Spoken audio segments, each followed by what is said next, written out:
In today's gaming news, DayZ sells 400,000 copies in its first week, Nidhogg launches this month, and Blizzard asks how much you would pay for the Warlords of Draenor.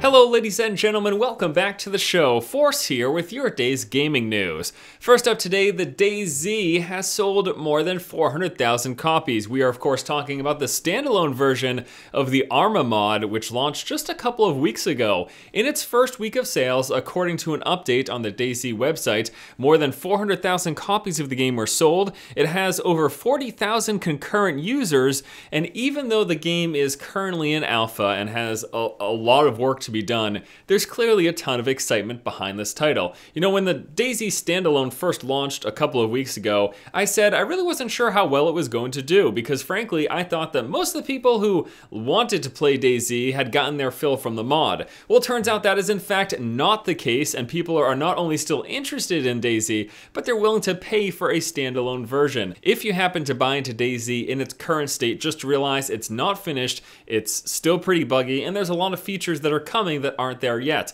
But again, 400,000 people can't be wrong, can they? Next up in news, a new game that I actually hadn't heard of prior to today called Nidhogg will be launching in a couple of weeks. This is a 2D side-scrolling competitive fighting game. It's not your standard though fighting game.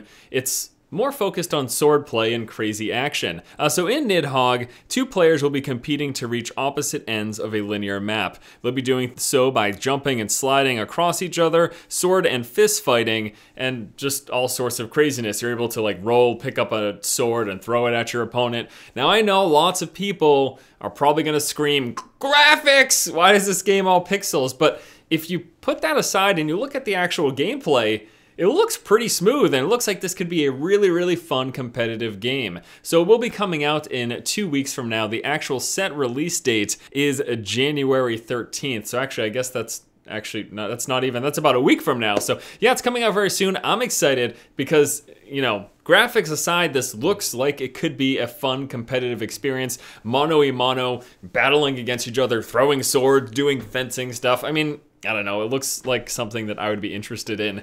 And last up in news today, a new survey went out to current World of Warcraft players asking some information in terms of the upcoming expansion for the Warlords of Draenor. Some of the main questions that they asked included, what would you be interested in paying for the Warlords of Draenor expansion, $39 or $49? Would you be interested in a new annual pass program similar to the annual pass that we saw in which people get a free copy of Diablo 3? They're looking to introduce potential new annual passes with bonus rewards. And then they also asked how much you would pay to level a character up to 90 automatically. Now, it was previously announced that with the Warlords of Draenor expansion, everyone would be getting one free level 90 character upgrade, in which you could just pick whatever class that you don't have a level 90 of and automatically get it up there. But they're also looking, apparently, to make this a paid feature as well. Now, there's been many talk over the past couple of years about World of Warcraft eventually going free to play. I feel like as long as they can get a sub fee, they will continue to do so. But if they dipped down to a lower number, say somewhere about 1 to 2 million subs, which even by itself is a ton,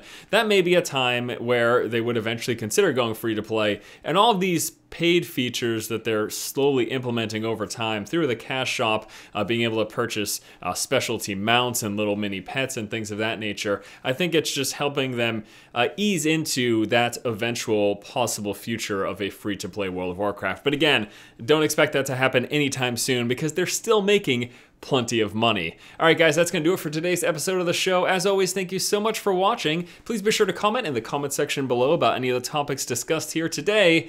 Once again, this has been Force, and you have just been force-fed. Seriously though, I think Nidhogg looks really interesting. It's a dueling game, and who doesn't like good old sword fighting? In fact, I think I'm going to open up every match with the following statement. My name is Dennis Andre Duhamel. You killed my father. Prepare to die.